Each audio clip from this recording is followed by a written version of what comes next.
પોરબંદર શહેરમાં છેલ્લા 40 વર્ષનો રેકોર્ડ બ્રેક વરસાદ નોંધાયો છે। ગત 6 દિવસથી વરસી રહેલા અવિરત વરસાદને કારણે નીચાણવાળા વિસ્તારોમાં પાણી ભરાયા હતા। પાણીના નિકાલ માટે જિલ્લા વહીવટીતંત્ર દ્વારા કામગીરી કરવામાં આવી રહી છે। સાથે જ જ્યાં ભયજનક સ્થિતિ હોય ત્યાં બેરિકેડિંગ કરી જરૂરી કામગીરી કરવામાં આવી રહી છે।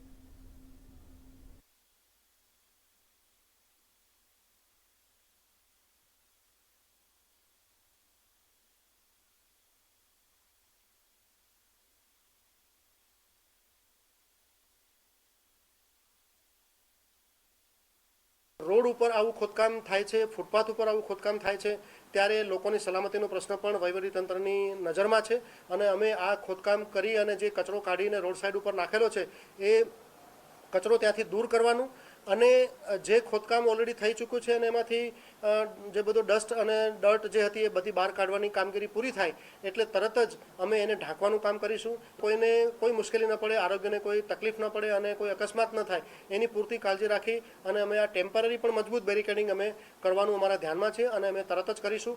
એટલે લોકોએ ચિંતા કરવાની જરૂર નથી। લોકોની દરેક ચિંતા અમારા સુધી પહોંચે છે, અમે દરેકના સજેશન્સ લઈએ છીએ।